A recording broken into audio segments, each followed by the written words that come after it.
Great. Welcome, everyone. We'll still let people come in. My name's Karen Robbins. I'm here from CALL, Climate Action for Lifelong Learners, and we welcome you to our June 7th monthly learning meeting. And tonight we're featuring Bob McDonald, who is going to speak to us about his book, The Future is Now, Solving the Climate Crisis with Today's Technologies. To tell you a little bit about CALL, who are we? We are Climate Action for Lifelong Learners. We believe that climate change is the existential crisis of our time, and that learning will lead us from curiosity to knowledge to action. We are a volunteer group, 100% volunteer run and volunteer participation. We began in 2020 as a climate club at the Life Institute, a lifelong learning organization in Toronto. And we now work with many organizations in the climate and learning arenas. And here's just some of the organizations that we work with to give you a feel for how many wonderful organizations, both in the climate sphere and in learning, that we're involved with. Hey, So, hi, everyone. yeah, I'm just introducing you, but I want to introduce you via your bio first, Bob. Okay. Yeah, it's a very impressive bio. So Bob McDonald has been bringing science to the public for more than 40 years. In addition to hosting Quirks and Quarks, the award-winning science program that is heard by 800,000 people each week, Bob is also science correspondent for CBC TV's The National and host of the children's series Heads Up.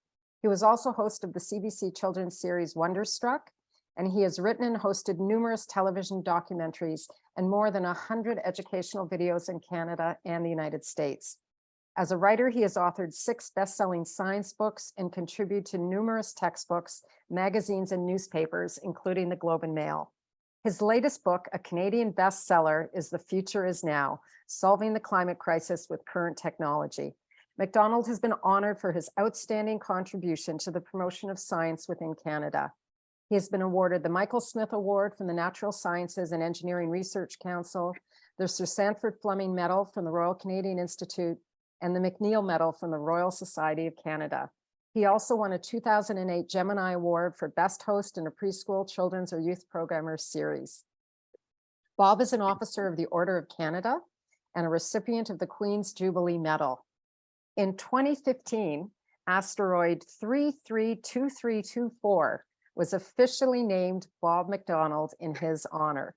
He holds 12 honorary doctorates from Canadian universities, and Bob lives and sails in Victoria, British Columbia. So there you go, Bob. Now over to you. Wow. Thank you, Karen. You're Thank you welcome. very much. And thank you, everyone, for joining us tonight. I spent most of my life in Toronto, and I knew it very well. But 13 years ago, I moved to Victoria, where we have sirens going by outside. Sorry about that. Just bear with me for 1 second while it goes by. Perfect timing. It always works in television. As soon as you start to record, a siren goes by. Anyway, I really admire what your club is doing.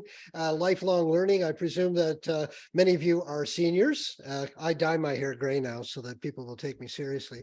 But the scientists that I've talked to who study the brain say that it is a use it or lose it organ. And the more that we keep active, the more that we keep our minds active, the better we are in fighting off the ravages of age, like dementia or forgetfulness. In fact, I'll tell you a funny story. I had a couple over the other night for dinner. They're seniors, but they're still pretty active. And after dinner, the husband said, you know, we went to a good restaurant the other night. You should check it out. And I said, sure, what's it called? And he went,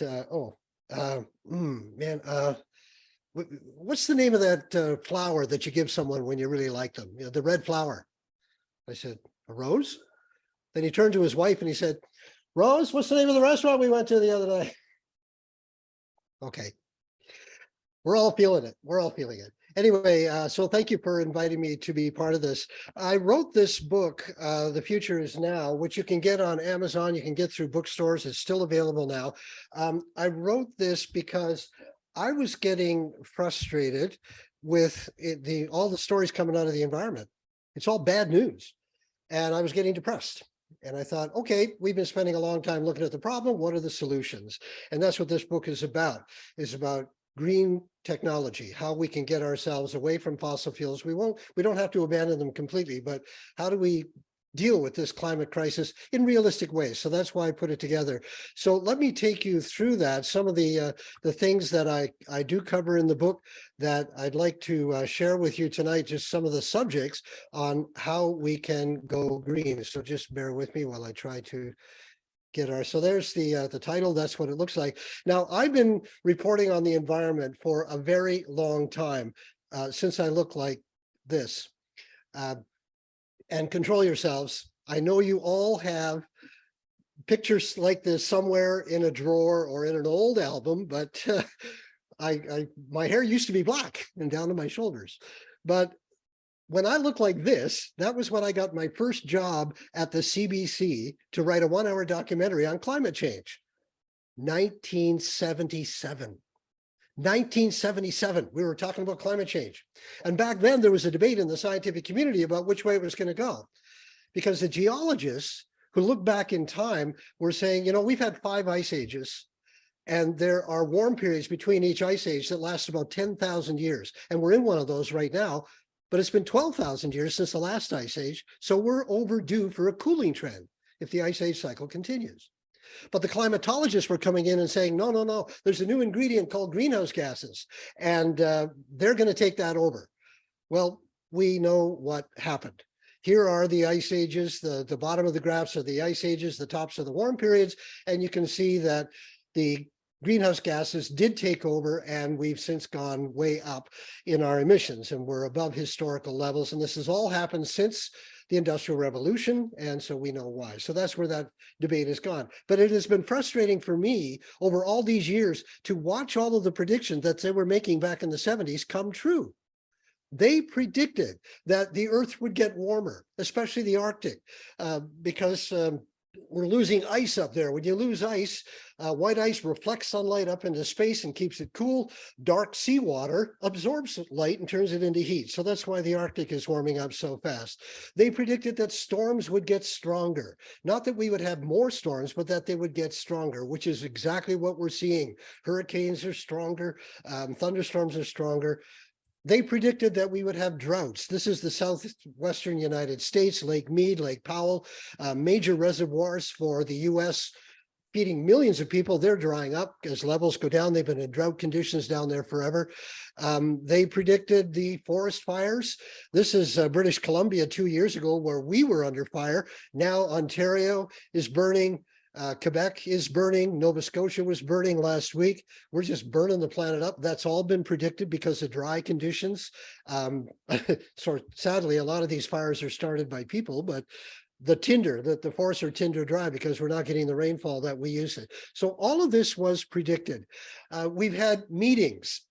We have these United Nations meetings where countries gather together and say, yeah, we're going to do something about this. And I was at one of the first in 1992. Rio, the Earth Summit, Rio, and all these nations got together and they said, yeah, this is a big problem. We're going to do something about it. And they set targets, they set goals, but then everybody goes home and not much happens and we don't meet those targets. So then we have another meeting and say, okay, let's move the targets. And then we keep doing it. We've had 27 of these meetings.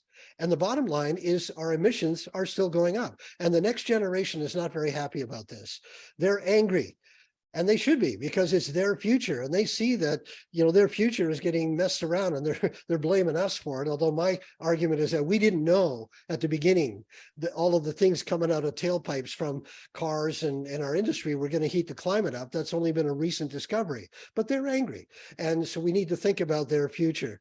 And the bottom line is, as I say, no matter what countries are doing, and there has been some progress, including here in Canada, but it's not enough. We still have a long way to go before we can flatten that curve and come to net zero and then zero emissions entirely.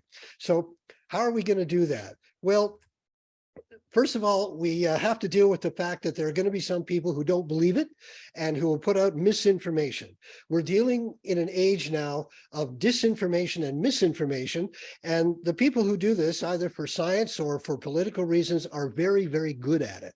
In fact, in some cases, they're better than the scientists or we science journalists. And the idea is just to put the ideas out there, even if it's not true, just put it out there and get it in the public mind to confuse the public and slow things down to keep business as usual, so that we can keep the oil flowing and keep things without changing. So we have to fight that or ignore it, although the climate deniers are now kind of going quiet. We know, when I did the research for this book, I was delighted to find out that we already know how to capture the energy of the sun. We know how to capture the energy of the wind, geothermal that bubbles out of the ground, the tides. We know how to store energy. Energy literally grows on trees. And we have to rethink nuclear energy, which we're going to do in the future, both nuclear fission and fusion. There's no shortage of energy on Earth. It's everywhere. There's more energy coming from the sun hitting the Earth every hour than all of civilization uses in a year. There's no shortage of it. All we have to do is gather it up. And it's not going to be one technology to do that. We're going to need all of them. So in the future, our energy is going to come from a whole bunch of different sources, depending on where you live. Some areas are better for some areas are better for wind, whatever. But it's going to be a collage of energy. But before we go ahead, we have to get past the big elephant in the room, and that is oil. And the one thing I am not advocating is to make the oil companies or the fossil fuel industry the enemy. Because if you do that, if you call them the evil oil empire versus the really good tree huggers over here, you polarize it. You polarize it. And when you polarize things like that, both sides just dig in their heels and nothing happens. It's a conflict. You don't want a conflict. We want to work together. And there's a reason that we're so addicted to oil. It's amazing stuff. It carries a huge amount of energy in a really small space. You can store it. You can carry it around in barrels. You can carry it around in gas tanks. You can put it in coal bunkers. Fossil fuels are incredible. And they have a tremendous amount of energy in them. In fact, they're the most energy dense, other than nuclear, form of energy that we have. And let me give you an idea. There's a unit called a joule. It's a metric unit of work. And let me show you 1 joule. Let's suppose this book weighs 1 kilo. It's pretty close. So this is 1 kilo. If I hold this book like this and I do that, I just exerted 1 joule of work. That's 1 kilo raised 1 meter. That's 1 joule. So how many joules of work can a barrel of oil do? It turns out to be 6.3 billion joules in 1 barrel.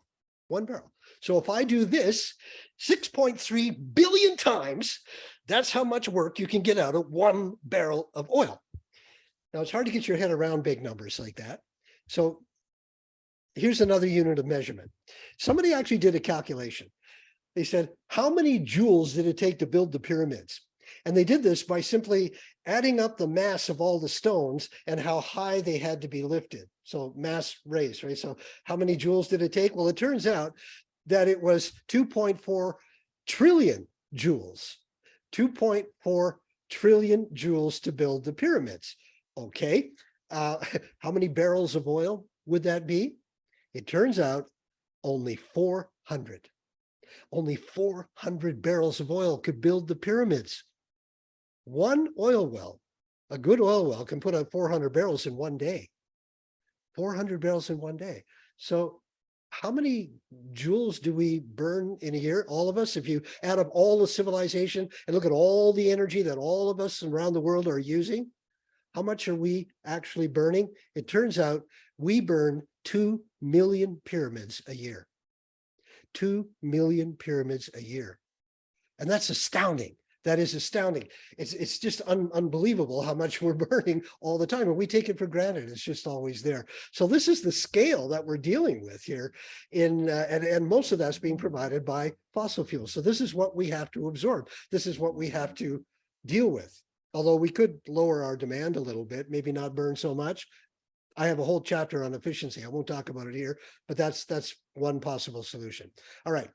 So what's wrong with oil? If it's so good, what's wrong with it? It's the way we're burning it. It's not the oil itself, it's the way we're burning it. We call hydrocarbons because it's a long chain of carbon atoms with hydrogen atoms stuck to it. Now they have different shapes, but this is the basic structure. When you burn a fossil fuel, it's the hydrogen that's coming off. That's what's giving you the energy. The hydrogen combining with oxygen, and you get this energy. The carbon is left behind. So it'll either come out as soot, if it's a coal-fired generating station or a diesel engine, or the carbon wants to combine with something else, like oxygen, carbon dioxide. And that's what goes up into the atmosphere. So it's those leftovers that are the problem. So one possible solution is, what if we just took the hydrogen out and left the carbon in the ground? Leave the carbon in the ground, just get the hydrogen out. And there's a company doing that. They're in Saskatchewan called Proton Technologies. They're using abandoned oil wells, and there are thousands of these all over the West. Abandoned oil wells still have a lot of oil in the ground, and they got two of them. Down one, they pump steam, hot water steam, and it reacts with the oil to get the hydrogen off, and the hydrogen bubbles up the other well. The carbon stays in the ground. So they're just getting the hydrogen. And hydrogen is an amazing fuel, because when you burn it, the hydrogen combines with oxygen and you get H2O, dihydrogen monoxide, water. That's what you get. That's it. It's a very, very clean fuel, and it carries a lot of energy. So could we go to a hydrogen economy? Well, we know how to do that. Canada's invested a lot in hydrogen technology. We already have filling stations. We have one here in Victoria already. A gas station has a pump that pumps hydrogen.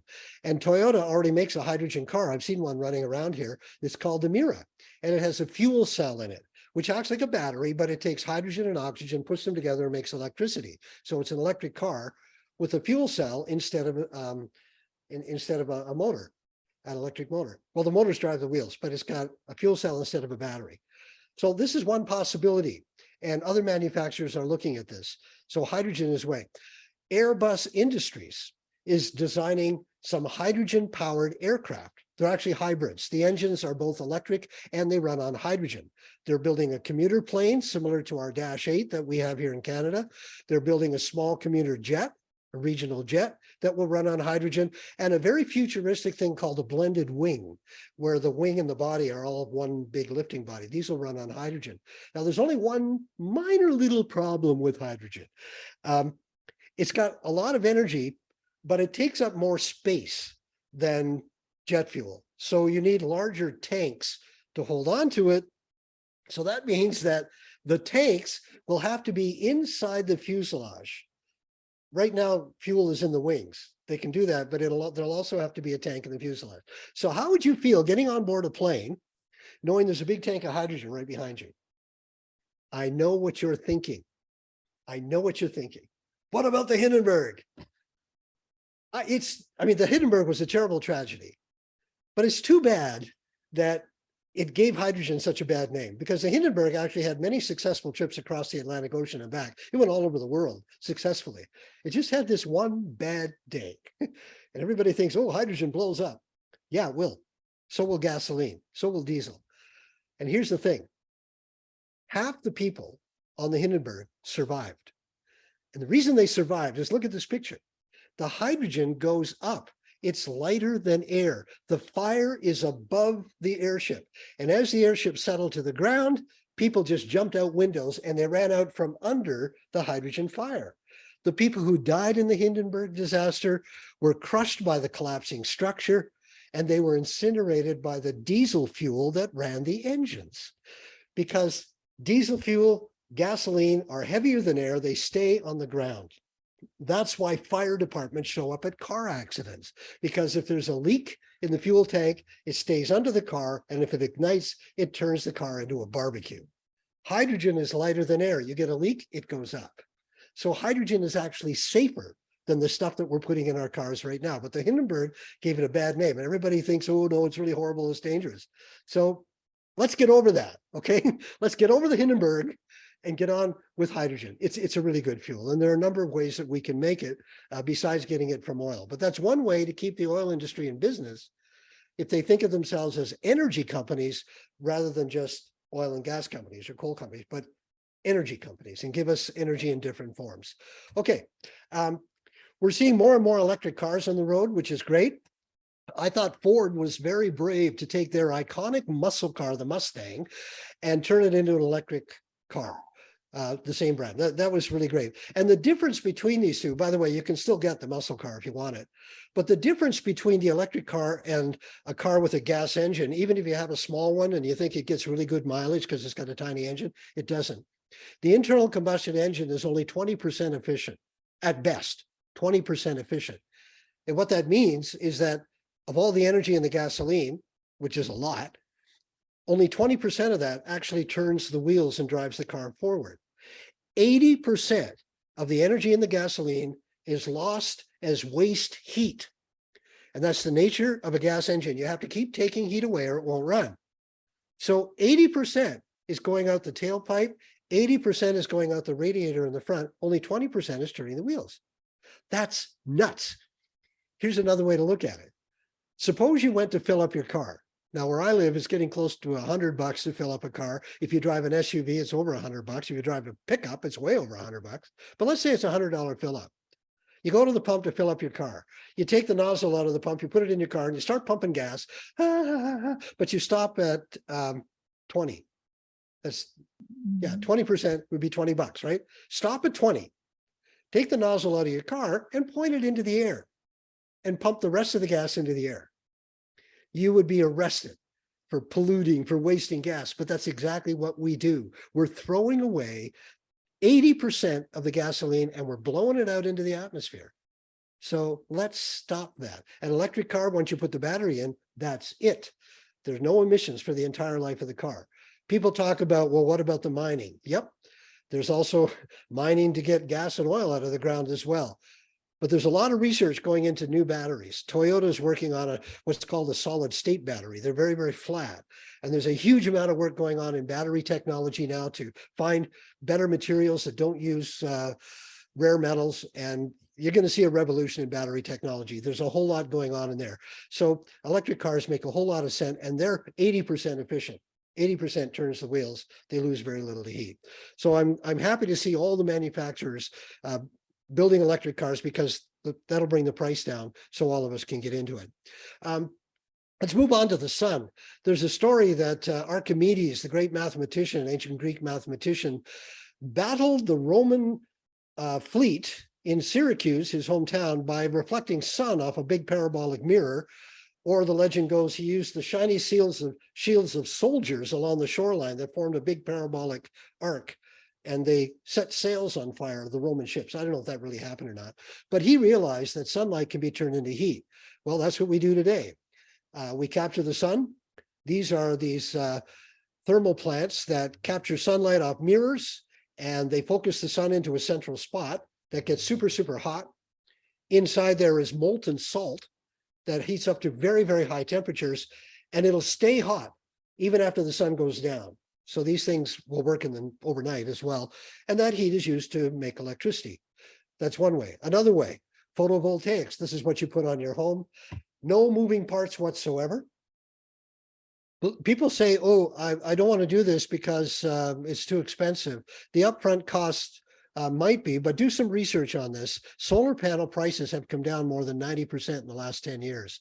And everybody I've talked to who's put solar panels on their roof says they've got more electricity than they know what to do with. And I even met a guy who owns a Tesla, and he charges his car from his house. So he drives for free. So depending on where you live, solar can work. But also on the large scale, one of the big criticisms of solar is that these big solar farms could be used for agriculture. We're covering over agriculture land. And that's a valid criticism, although there is a thing called agrivoltaics, where you make spaces between the solar cells and you grow the crops in the spaces between. But here's another idea on where to find area, because the thing about sunlight, there's a lot of it, but it's spread out. It's very diffuse, not like oil that's dense. It's very spread out. So you need large surface areas. India is doing experiments by covering canals in solar panels. India is very highly irrigated. They have thousands of kilometers of canals. So they did some experiments and they found it was a win-win situation, because the solar panels covered the water to prevent evaporation and also cut down on algal growth, which is a problem there. And the solar panels work better when they're cool. The water cools them. So it works really well. California is looking at the same thing to cover canals with solar panels. So that's where you get your area instead of covering fields. So you're going to see solar panels everywhere. But here's something that really excited me about solar energy that I didn't know. There's a different kind of material called perovskites, and it's a crystal. And some of them are transparent, or they might have a very light tint to them. So you can see through them, which might sound funny. How can something that lets light pass through it capture the energy of the light? These things can be tuned so that they will capture light we don't see. like ultraviolet light. So we don't see that, but these things do. So they'll turn that into electricity. So if you have solar windows, look at all the surface area on our downtown buildings that are covered in glass. If they were all solar powered, we would have a huge, huge area in all of our cities. So that's the future. Solar is going to be incorporated into the architecture of buildings. You won't even know it's there. They're talking about perovskite paint. Perovskite paint. Just paint your house. It'll be solar. I love that. And you can even paint your interior walls. If you have the inside of your walls painted with perovskites, when you turn on your lights, the walls will absorb some of that and recycle light. Recycle the light in your house and turn it back into electricity. What a great idea. What a great idea. So solar is going to be everywhere. It's going to be everywhere. I'm very excited by that. Let's get on to wind. We've been capturing wind for centuries, sailing up and down the Nile. We crossed oceans on the wind. Holland was built on wind power. And here in North America, when people moved west, they had these ubiquitous windmills on the farm that both pumped water, and at night they had little turbines that made electricity to keep the lights on. Well, now we have the ubiquitous three-bladed design. That's the most efficient. So they're all like that. And these blades are built like airplane wings. They actually fly through the air. They're very efficient. They develop lift, and they're getting big because in wind energy, like solar, size matters. The bigger, the better. And these things are getting so large, they're almost the height of the Eiffel Tower, and they're producing 12 to 15 megawatts. Here's the scale of one compared. That's the Peace Tower in Ottawa, our Parliament buildings. It's more than twice the height of the Peace Tower. This one turbine can generate enough power for about 12,000 homes, and a single turn of the rotor produces enough electricity to keep a home running for 2 days. These things are unbelievably powerful. Now, you won't see these on land because they're so huge, it's hard to transport the blades around mountain curves or up hills and things. So we'll see them offshore. Europe is doing this. The US is proposing to do this. Canada, we're not quite into it yet. We have some solar farms in Ontario, there in Kingston and in southern Ontario, and we have them in Alberta here. But we could do more with wind power than we are, and that's going to be the future. They're just going to be really, really large. Offshore, you don't see them, and the winds are more solid out there anyway, and so that's the future of wind. Tidal energy, you take the same technology, put it underwater, you get tidal energy. There were some experiments with this. In fact, there was a proposal at one time to put these turbines in the St. Lawrence River because it's always running. But the problem with them is that they get gummed up with mussels and slime and sludge and all the stuff I have to scrape off the bottom of my boat here in BC. So that's a bit of an issue. So another way to do it is to have a floating device. And this is what Scotland is looking in. It looks like something Batman would drive, but it's a large boat with these two arms that stick out with huge propellers on the end. And they just dip the propellers down into the water to run when the tide is flowing. The boat is anchored and it'll swing when the tide goes the other way. And then when you need to do maintenance, you just lift the blades up and you can work on them that way. So, and you can put these things anywhere in the world. We have a lot of tidal energy in Nova Scotia and out here in the West, where it goes between islands. Not too much in Ontario, but along our coastlines, we can certainly have tidal energy. Storage. The wind doesn't always blow, the sun doesn't always shine. So what do you do during those times? Well, Elon Musk will build you a battery pack that'll keep your city running for a couple of hours, but that's very expensive. But there are other ways to store energy besides batteries.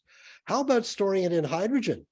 We could do that. We use our wind technology, our solar technology to make hydrogen out of water, electrolysis, store it that way. Here's a group in Southern Ontario. They're over an abandoned salt mine. And what they do, there are these big chambers, empty chambers underground. And what they do is they pump air in. And they just keep pumping air in, pumping it until it builds up to high pressure inside the mine. Then when you need electricity, they let the air rush out through a small opening and it comes out really, really fast and it spins a turbine that generates electricity. Air, we're storing energy with compressed air. Here's a car that runs on air. It's called the Air Pod. They're running them around in Europe. And instead of a gas tank, it's got a scuba tank in it. So you run a car on compressed air, totally clean. You've heard the myth of Sisyphus? Poor Sisyphus, he had to roll a rock up a hill. His punishment, he offended the gods or something. I don't know what he did, but he had to roll a rock up a hill every day. It took him all day to do it. And then when he got to the top, the rock would roll all the way back down again. And he had to keep doing this every day for the rest of his life or eternity. Well, Sisyphus probably didn't realize it, but he was the world's first mechanical clock or mechanical battery. You tend to think of a battery as a chemical thing, but you can have a mechanical battery because that stone, when it gets to the top, has energy in it, stored energy, potential energy, the potential to fall back down. And when the rock rolls down the hill, it's carrying a lot of energy in the form of momentum. Well, there's a group in Europe doing the same thing with these giant blocks of cinder that are made from recycled building materials. When buildings are destroyed, they take the material and turn them into these very heavy blocks, and there are cranes that lift them up into a big tower. So you do that when you've got lots of energy, like overnight. And then when you need energy, you lift one up and you let it fall. And as it's going down slowly at the top of the crane, what was a motor that lifted the block up turns into a generator that generates electricity. And there are 5 cranes, so there's always one coming down. So you have electricity from gravity. It's clean. It's clean energy storage. So you see there are lots of ways. Here's a group in Norway. They're storing energy in sand. They store heat. You may have had the experience when you go to a tropical beach and you go out on a sunny day and you forget to wear your flip-flops, you go out in bare feet, sand's super hot. Sand can be heated up to almost 1,000 degrees and it won't melt. So what they did, this is an infrared image of that same container. They filled it with sand and they heat it up when they have electricity. Then when they need heat, they take it from the sand. There's piping that runs through it. They also do it in huge underground pits, and they're getting seasonal heat. Norway gets dark winters like we do, and they're heating their homes throughout the winter with sand. The heat stored in sand. So there are lots of ways to store energy when the sun isn't shining and the wind isn't blowing. That's not an issue. We just have to employ these technologies. Nuclear, we're going to rethink nuclear. Canada is very big in nuclear, especially Ontario. But the future is, instead of really large plants like Pickering or Bruce or Darlington, they're going to be these small reactors, small modular reactors that are built in a factory and they come completely sealed up. You don't touch them. They're similar to what's been powering nuclear-powered aircraft carriers and submarines for decades.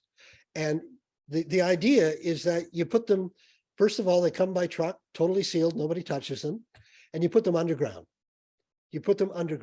And you just use them as a source of heat, because that's all nuclear reactors do, is get hot. You pump water down, it turns to steam, you pump the water back up, you make your electricity, and you cycle it that way. But nobody touches the nuclear reactor, and they're very small. They have a type of fuel that will not melt down because it's already liquid. So you can't have the type of meltdown that we've seen in reactors in the past. So these things are very safe. There's a lot of research going on in these things right now, but the public needs to be convinced of that. And the nuclear industry admits that they have not done a good job in describing how this technology works. So we need to have some frank, open discussions about this to really find out how the technology works and look at it. The thing about nuclear, it's not only carbon free, it's 24/7. And that's what we need, is a baseline power like that. And then beyond nuclear is nuclear fusion. This is the opposite of fission. The reactors we have now take big atoms like uranium and break them apart and you get energy. Fusion takes tiny atoms like hydrogen and fuses them together into helium. The thing is, they don't like to do that. Atoms don't like to fuse. The sun does it because the sun is giant and it has enormous pressure in its center. If we want to do it, we have to make things super, super hot. And that's been one of the blocks. In order to make fusion, you have to create a gas and you have to heat it, get this, 150 million degrees. That's so stupid. It's so hot that you can't contain it. It can't touch any object. So you have to suspend it in the middle of a donut so that it doesn't touch the walls with these gigantic magnets. And the problem up until this point is that it takes more energy to run the magnets than you get out of the fusion. But they're reaching that point. There's a big reactor being built in France right now called ITER. Oh, sorry, let me go back. And there's another one, a number of smaller reactors that are being built. So Maybe within the next 10 years, we'll start seeing fusion reactors. Who knows? But if we do, again, they'll be self-sufficient, no radiation, and no carbon emissions. So, but it's been a dream for 50 years. They say fusion's been 20 years away for 50 years. So we'll see. We'll see. The other thing is passive solar. We're building houses like little boxes with dark roofs on them. And you can change the shape of a house. Just change the shape. You don't change what it's made of, just the shape. And it will absorb sunlight. And you can just creatively let sunlight heat the floor through the windows and then make convection currents inside to both heat and cool it. Believe it or not, during the summertime. I've been in houses like this and they're amazing, so that it cuts down on your heating bills. Passive solar, heat pumps, there are lots of things we can do. I also have a chapter called Great Ideas, and these are wonderful inventions that people have that they think might work, but don't quite, or they work in a laboratory, but when you try to go big, it doesn't. But we need innovation. We need young minds to be thinking about creative things. Here's one called space-based solar power. You put out these gigantic satellites that capture sunlight, turn it into a microwave or a laser beam, and beam it to the Earth. And then on the ground, there's a big receiving station that turns that beam back into electricity. I don't know how we'd feel about having a huge beam coming down from space. Talk about a no-fly zone. But anyway, it's possible, but these are crazy ideas that we need. How do we do it? How do we actually move ahead? How do we get beyond our current state? Well, we got a lesson with COVID. You think about what COVID was. It was an invisible threat to humanity that was floating through the air and killing people by the thousands. What happened? There were 4 elements that came together.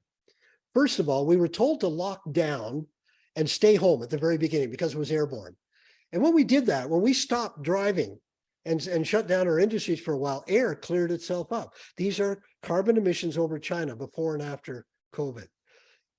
All of the ingredients went down, not just carbon dioxide, but also sulfur dioxide and nitrous oxide, which come out of burning fossil fuels. And it went down in a matter of days. Skies over cities that had been polluted for decades, like Delhi and Beijing, turned blue. People saw blue skies. So that's good news. When you stop putting junk into the air automatically starts to clean itself. And this happened all over the world. Major cities saw blue skies during the initial stages of COVID because we shut down. That's the scale that we need to cut back on our burning of fossil fuels, where we were during the first lockdown during COVID. But how did we fight COVID? How did we beat it? 4 elements came together. First, the science. The Chinese scientists, to their credit, as soon as they identified the virus, they sequenced its genome, its DNA, and they sent that out to the world. And there was a huge international effort in China, here in Canada, the US, and Europe to try to identify this virus and figure out how it works. How do those spikes infect your lungs? How does it kill people? 2, industry came along and said, yeah, we can develop vaccines for that by the billions and put them out there. 3, the government came together. Theresa Tam, our chief medical officer, Fauci in the States, they said, okay, we've got to change our behavior. We got to wear masks, we got to social distance, wash our hands and all of that. And then 4, the public bought into it. We all did that. Well, most of us did that. Like the oil, like the climate deniers, there were vaccine deniers, although a lot of the protest was about freedom. Don't tell me what to do. But they were a small minority. Most of us bought into it. And what were we told to do?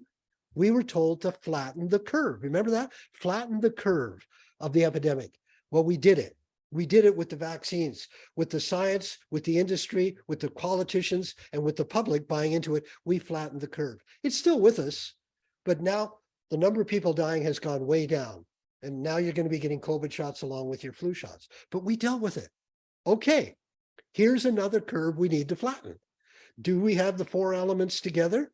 Well, the science has been telling us that, yep, it's a real problem. Industry is there, the green energy is there saying, we've got the technology, we're ready. Are the governments ready? Well, yes and no, they're doing some, but not enough. Is the public ready? The public is confused. So we need to get those last 2 elements in place like we did with COVID. We did COVID in 2 years because it was a visible crisis. Well, now we're seeing crisis. We're seeing the fires. We're seeing the floods.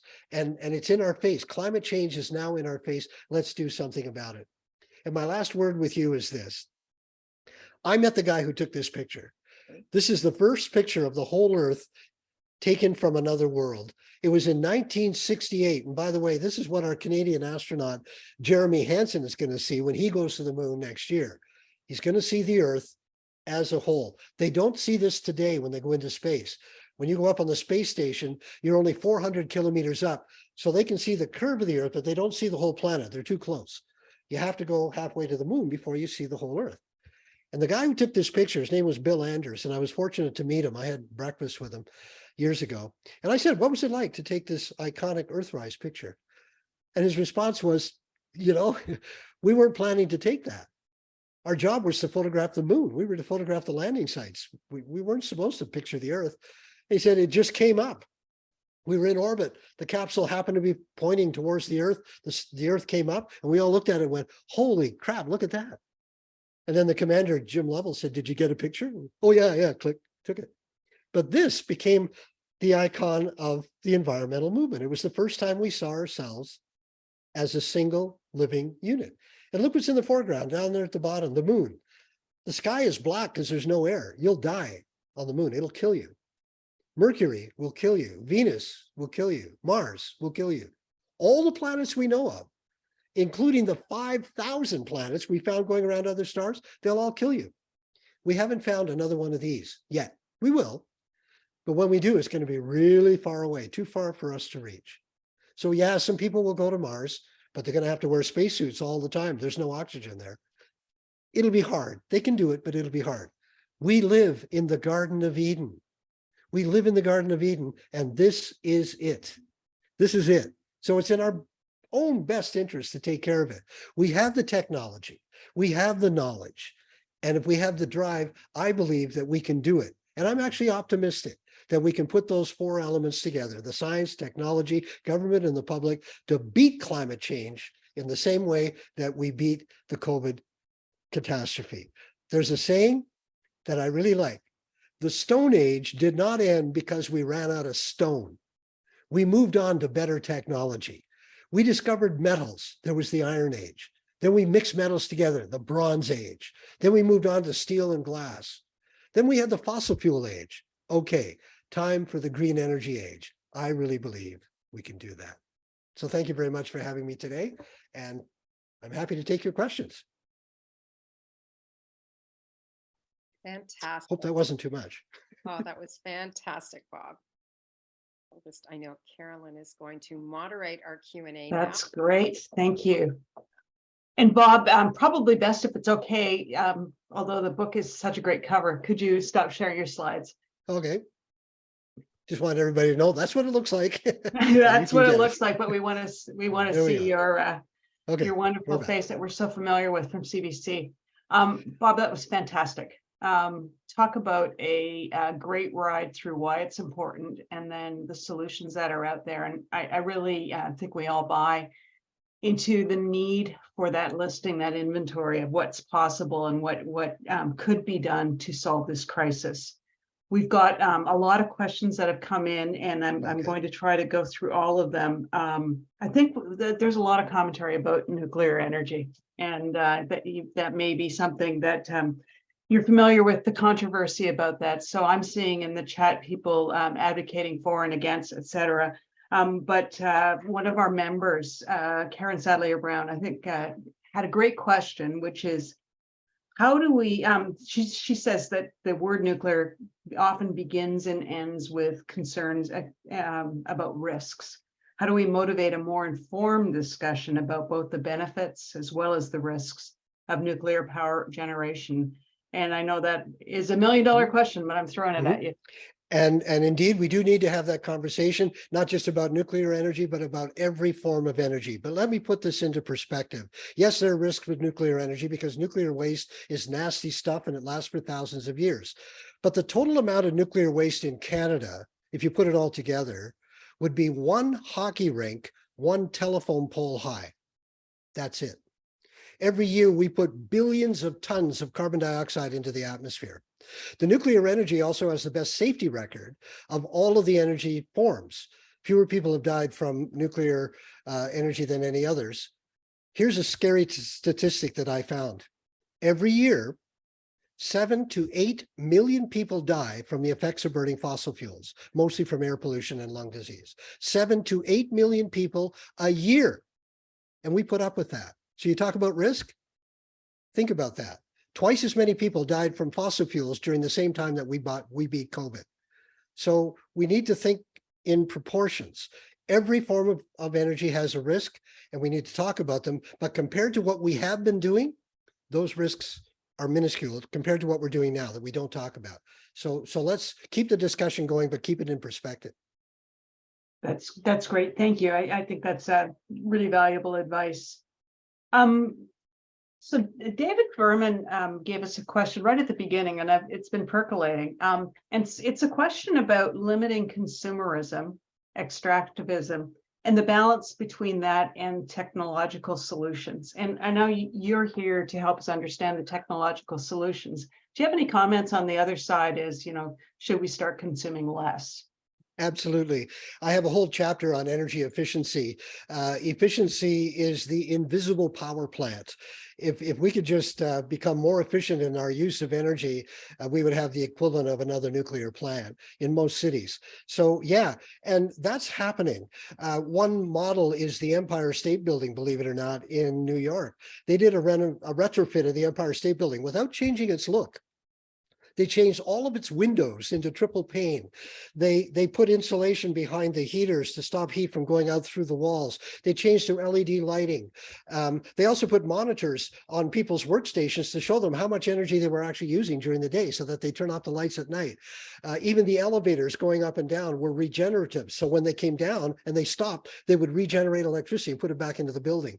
The savings in that paid for the renovations in less than 5 years. And the building is now, a model for New York City. And they're saying they want to retrofit old buildings. So we can do that. We can cut down on our losses with efficiency. We can also reduce our dependency on personal transportation. I know in Canada, we're a large country. We need vehicles, but in our cities, we don't need cars as much as we do. We can have more public transit. And if the public transit is fast and safe, people will use it. And also now that we have e-bicycles, there's no excuse not to get out on a bicycle during the warm weather because those things are amazing. They're really easy to ride. So more bike lanes, that kind of thing, so that we're not driving everywhere. It's also healthier for you. So absolutely, our consumerism is crazy. But I also put it upon industry to stop trying to sell us, big things. You look at commercials. I'm happy to see in the automotive industry new commercials for electric cars, but for so long, car commercials were about, some guy with a grumbly voice going, Dodge, Ram, built Ford, tough. And they're showing these gigantic pickup trucks climbing mountains as though we're all cowboys. And everybody's using pickup trucks like cars. They're the most inefficient vehicles on the roads. But if they tell us more about the efficiency, how hot an electric car is to drive, they're fast. They go like crazy. They'll leave a Mustang sitting in the dirt. And, but they, that kind of thing. So on many fronts, on the advertising, on what we're being sold and how we use things, I think we can go a long way. So Michael Barkley had a question about using water to create hydrogen and how that balances with the shortage of water or, looming shortage of water for agricultural and human use. Yes, water is the problem of the 21st century in my mind. And Canada has more water than anybody.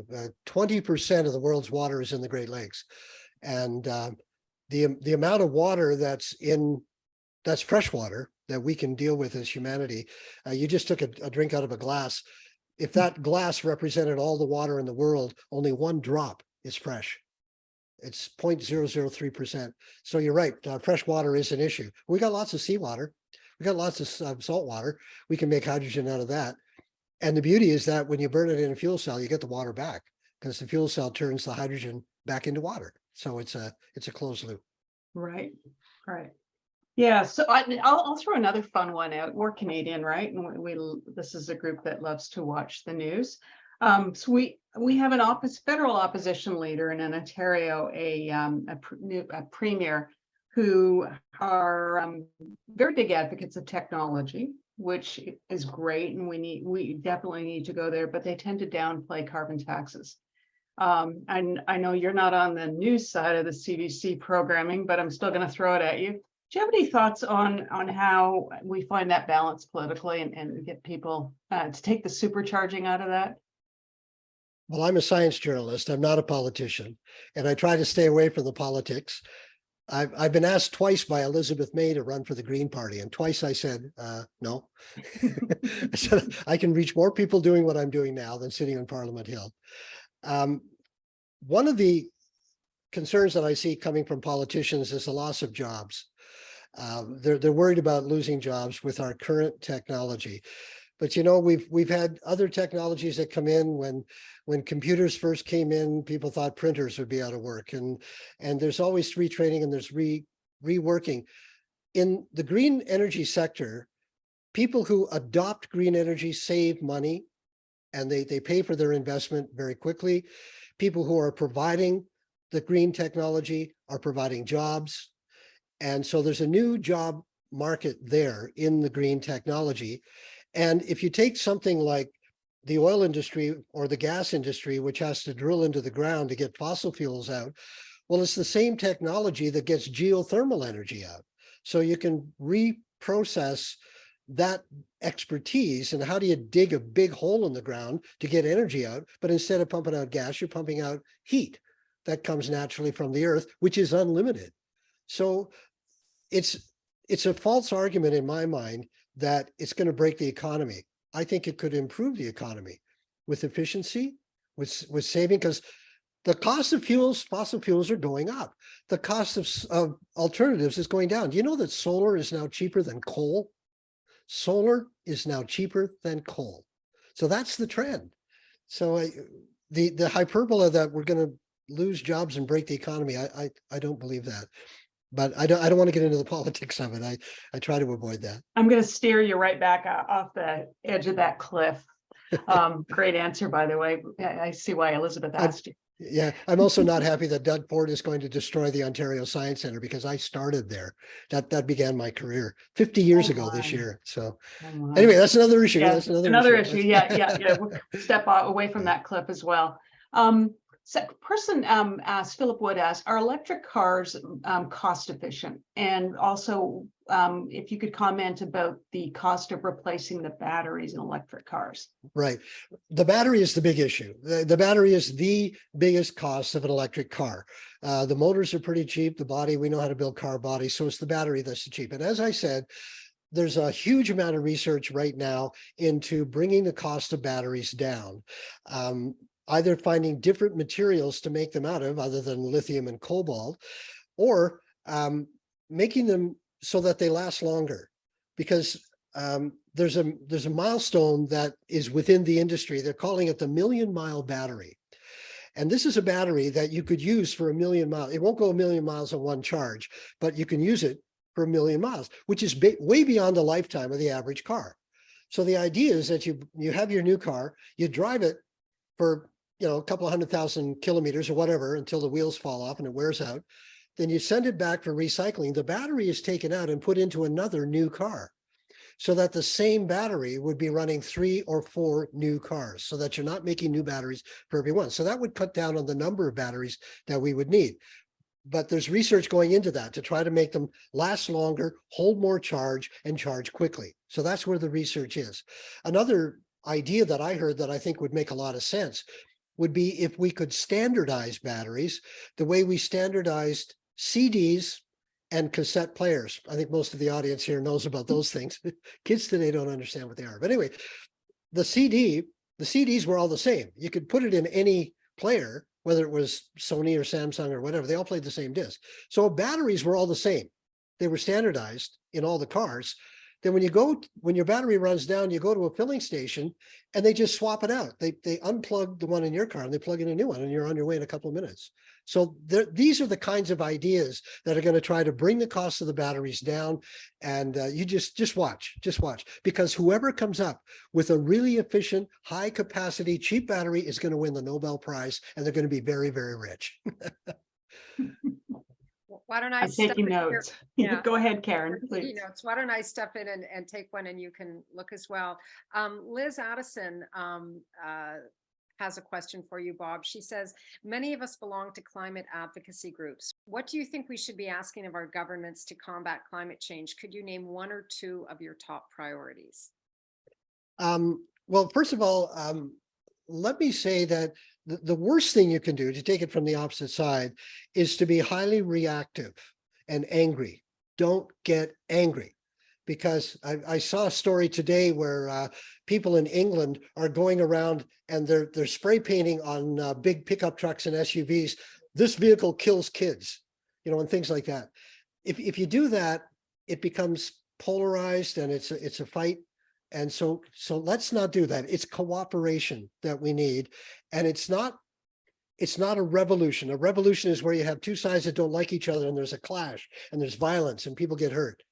I like to think of it as evolution. You take what you have and you make it better. So we're not getting rid of cars and vehicles. We're just changing what's turning the wheels. That's evolution, and it works its way in. Look at your phone. Look at your phone. When we were kids, the phone was on the wall and all it did was talk. Now your phone is in your pocket and talking is probably the last thing you do on it. Alexander Graham Bell would roll over in his grave if he could see one of these. This did not come out of necessity. It came about because it's a good product and people wanted it, and we use it and it provides a great service. So that's the approach to the politicians. Look, this is common sense. It's not going to break the economy. Let's let this come in, and it's going to come in from the ground up. It's not going to come from the top down. It's going to come because people like it. People are buying electric cars because they work. Anyone who owns one really loves it. And that's how it takes off. One, you get the neighborhood effect. Somebody puts solar panels on their roof. The neighbors say, hey, how do you like that? They go, this is great. I love it. I'm saving money. Next, the neighbors have it. Then it works, it spreads that way. So that's how the change is going to come about. It's going to be an evolution. So in terms of the politicians, don't scare them. Don't threaten them. just say, let's work this out in the most sensible economic way, but keep moving forward. Don't tell me why not to do it. Let's talk about how we can do it. And work it in the best way possible. Thank you. That's great. That's all. Take one, Karen. Joy Crysdale noted that most of the technologies that we're talking about tonight have to be put in place by organizations and governments. And she's asking your opinion, what you think the most important steps are for us as individuals. Okay, well, let me, before I get on to the individual, I just want to step back. Somebody said, what do you ask the government? The role of the government is to, one, support scientific research on new technology, to take the risks and support our universities and our research centers of excellence to develop new batteries. Two, provide infrastructure. We need charging stations across the country. So they, in the same way they provide roads, help support charging stations so that electric vehicles can run across Canada without stopping. So that's what governments can do. What can the individual do? First of all, don't get depressed. Don't become eco-weary. You know, it's important that we keep the environment in mind, but do the research. Do the research. Find out how much solar panels in your neighborhood actually cost. Maybe they don't work for you. Maybe you live in an area that's too rainy. Maybe there's a big tall trees on the south side of your house so you don't get enough sunlight. I don't know, but do the research and find out what it really, really costs and what the payback time actually is. And then think about that. Don't just go on general knowledge and general ideas. Oh, it's too expensive. Find out what it is. And if you're thinking about an electric car, maybe you can't afford a new one, but now they've been around long enough. There are used electric cars on the market that you can buy and get yourself in that way. And try one out and then upgrade later. So think about what you can do and how you can cut down on your own. You know, get on the bicycle, walk more, don't drive as much, leave the car at home, turn off your lights at night. Think about a heat pump. Heat pumps really cut down on your heating bills. It's like an air conditioner that works both ways. It'll cool you during the summer, but it'll heat you in the wintertime. And I explain in my book how a heat pump works, how it takes the difference in air temperature between the inside and the outside, but they do work. If you're having a new home built, you can have in-ground pipes put in before the foundation is poured for heat pumps, for ground source heat pumping. So there are a lot of things that we can do, little things, little tiny things, and then spread the word. If you do it, tell other people about it. That's absolutely great advice. A bunch of us in call have actually embraced the home retrofit as well as the federal program, and are really excited about our heat pumps. And sometimes you can't get us to stop talking, so we are doing your giving your advice there. I also would note, I would summarize what you said as be curious. Always be curious, to quote Ted Lasso. But find out, do the research, and putting a little plug in for the federal government program, where I think there's up to $40,000 you can borrow at no interest. So Yep. not only do you save money in the a zero interest loan right now, I mean, that who Yeah. could have thought it? So just a Yeah, little plug there. Yeah, and there are grants you can get as well. Yeah, that's right. So Karen, I'll let you take the next one. Yeah, so actually talking about individual initiatives, even in call, we have an interest group that's looking at people that live in condos, for example, what they can do collectively. And Jeffrey K is asking the question, how could you convince a condo board to wire up a 300-car garage for electric car recharging when the costs per suite are large and the benefits for many residents are years away? Any suggestions? Yeah, I also live in a condo, and we've had the same discussion because the board can only afford to put 1 or 2 charging stations in. And then that's, well, how come they're benefiting? The rich people who can afford the cars are benefiting. We need long-term thinking. We need long-term thinking. If we think short-term, and it becomes very personal, oh, this is affecting me, but we have to be somewhat altruistic about it. And so maybe you can't provide 300 charging stations, but you can start with 2 or 3 so that those who do have them, and then that it'll eventually grow. You can also think about putting solar panels on the roof, whatever can be done to try to cut down the consumption of the building, whatever. But we need foresight. We need foresight. It's climate is global. It's the whole planet that's changing. We've got to think about the next 50 years, not just what it's going to cost us this year. So let's think long term. That's hard, but let's do that. Absolutely. So just moving on into a very specific question. Could you talk to us about sodium ion batteries that don't use cobalt or lithium as municipal grade storage? Right. So sodium ion, there are aluminum air batteries. I've even heard of an iron battery. It's just a big piece of iron, and all it does is rust, and you get electricity out of it. These are all in the whole plethora of battery research that people are looking at. They're looking at polymer batteries made of plastic. They're looking at batteries that have capacitors on them to increase the speed at which you can charge it.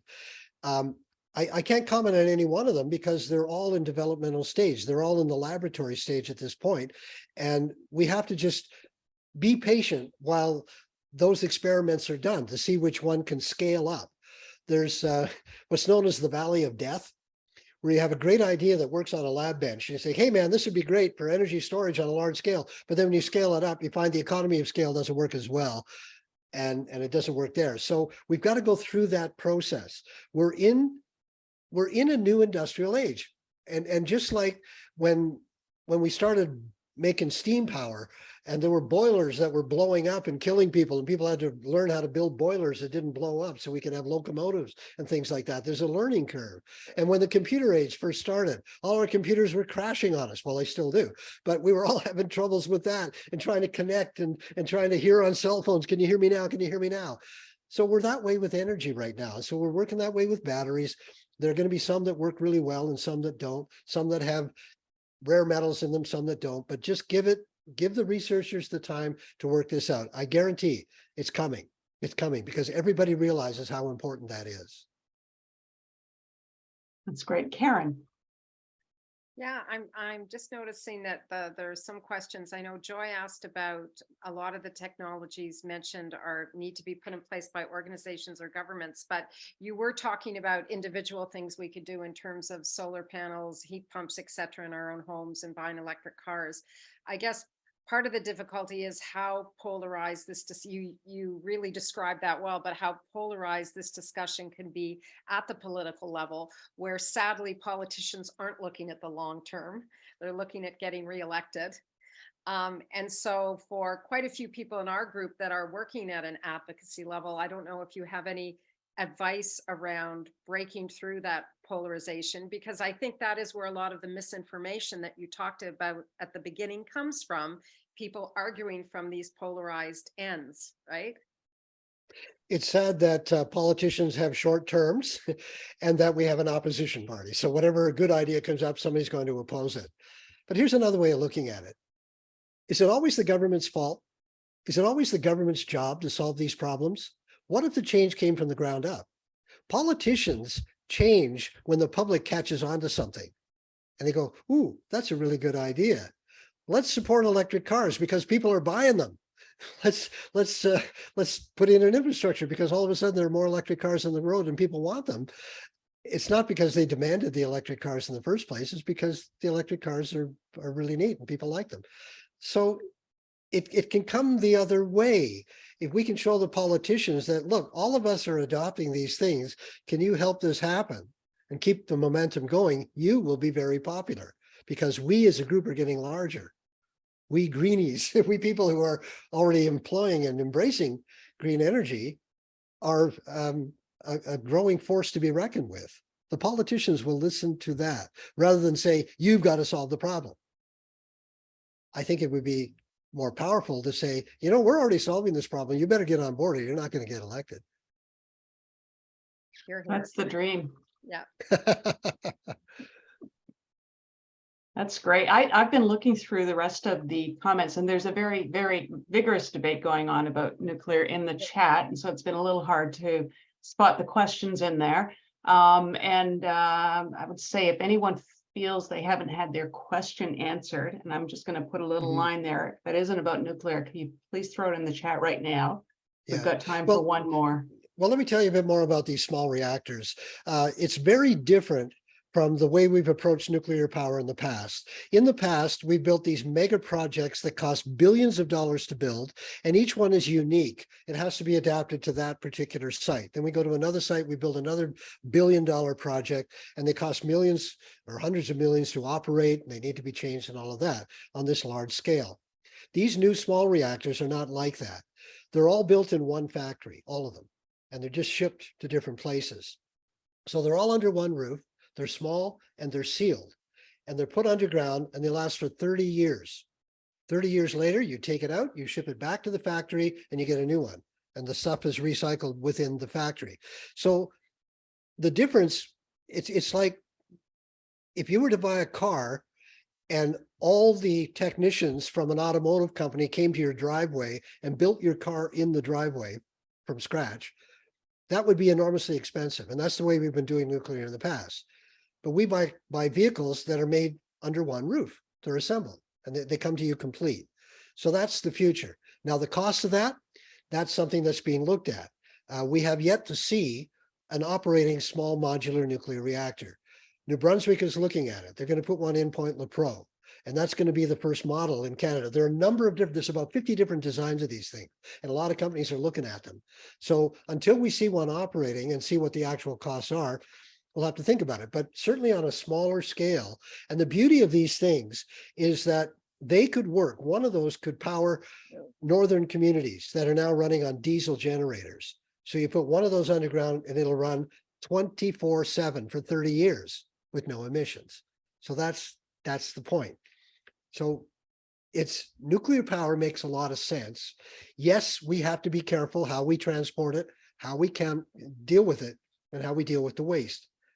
But again, what we're blowing into the air with diesel generators at the moment is huge, huge, with worldwide consequences compared to some very, very hot, but small amount nuclear waste. And we know where all the nuclear waste in the world is. It's all under lock and key. We know where it is. So we can deal with that. So let's have a good discussion about it and not just poo-poo it. Let's not just throw it out. Yeah, I agree. The problem we have with climate change and global heating is so big. I can't understand. It's unbelievably big. Yeah, it's unbelievable. Yeah, so let me give you this thought. What's it take to make a liter of gasoline in Canada? What's it take to make the liter of gasoline before it even gets to your car? So you start in northern Alberta or Saskatchewan drilling for natural gas, which takes energy to do. You take that gas and you pipe it to the oil sands. That natural gas is then burned to heat up the sand to get the oil out. Then the oil, mixed with other chemicals to make bitumen, is piped to Texas, thousands of kilometers. And along the way, these big pumping stations that run on natural gas have to keep it going. Then it's refined, more energy is added to the crude oil to get all the distillates out. So you get diesel and you get gasoline and cleaning products. That then has to be shipped back up to Canada and distributed to all the gas stations so you can put it in your car. How much energy did that take? How many emissions were involved in just that? And then you put it in your car and your car blows 80% of it out into the air. And you have to keep doing that for the entire lifetime of your car. That's what we've been doing for 150 years. And we're not talking about all the stuff that goes, before that. No wonder it has to be subsidized. Batteries, yep, you got to dig lithium out of the ground.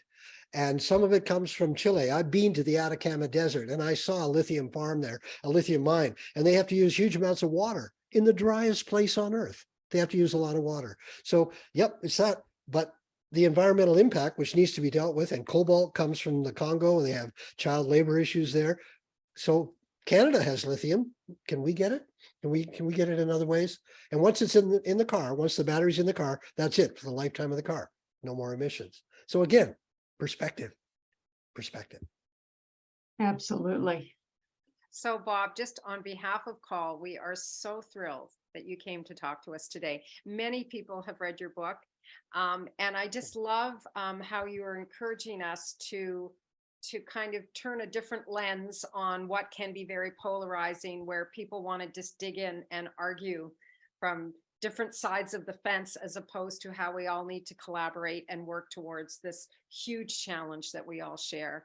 And we think you're the greatest, Bob. So thank you so much. Really. Well, thank you so much. Let's be positive about the future. Yes. Let's be positive. Thank you so much for having me. And thank you for everyone who joined in. I really appreciate it. Bye-bye. Thank you so much, Bob. Thank you again. Bye. Thank you. So some upcoming call events we wanted to talk to you about, just a few, because we are heading into the summer. The Climate Advocacy Group will be meeting on June 21st at 10 a.m. With three really interesting agenda items. One is they're going to look at the survey results of a survey done on what Canadians think about climate change. They're also going to be looking at the highlights from the Bonn Climate Conference, which is happening now, I believe. And then for those of us who live in Toronto, they're going to be reviewing the mayoral candidates' climate action platforms. So it sounds like a really, really valuable discussion.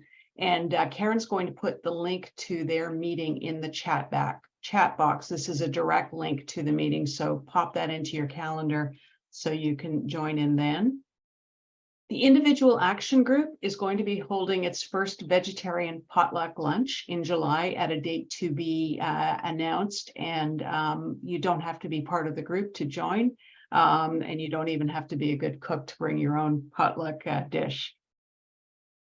And then the summer's coming up and we are doing our planning for next year's learning meetings. We have a programming committee with several volunteers, and they're looking at a lot of really interesting topics, including the escalation of extreme weather. I think the smoke, I don't know if anyone else noticed, but in the Environment Canada app on your phone, they have an icon for smoke. I thought there was a rain, a lightning, a hail, a sleet. I did not know there was a smoke icon. And we were quite shocked to see that last night. So anyway, we certainly see that here in Canada, and we can only imagine in other parts of the world. Also looking at climate change and health, and climate disinformation and greenwashing as well. So some really great topics that we're looking forward to. In terms of how to find out about those topics, we invite those who are not subscribers to join our mailing list. You'll get our newsletter, a monthly newsletter, which is a fabulously curated piece that talks to you or tells you about podcasts, videos, articles, meetings, events that you might be interested in, as well as invitations to our main monthly learning meetings. Karen, again, is putting the link to the sign-up form in the chat box. Some of you may, when you registered, may have asked to join our mailing list. We will capture that too, so there's no need to do it twice. although it's fine if you do. You can send us an email at contact.us@climatelearners.ca. That's my typo. It's .ca, not .com. Karen, if you could just put the correct one in the chat box, that'd be great. Thank you. And then we have a website that is fantastic. I've seen some of the early versions, and it will officially launch in fall 2023. And with great thanks to Judy and Karen, who have done so much work on this. And finally, just wanted to share this photo. I was reflecting today about the wildfires and how that's affecting so many parts of Canada right now, and that amidst the destruction, new growth happens. This is in Australia, and it's 5 weeks after a wildfire went through, and you can see that the plant's starting to grow. And it's just a way of holding the despair at bay, is to think about, we can fix this, and we are creative, and we are, and nature does regenerate. We're all in this to do the least harm possible and the greatest benefit for future generations and for this marvelous planet. And so, again, growth does emerge from destruction. So with that, I'll stop sharing my screen. You're invited to just hang back and turn on your microphone, and we'll chat informally.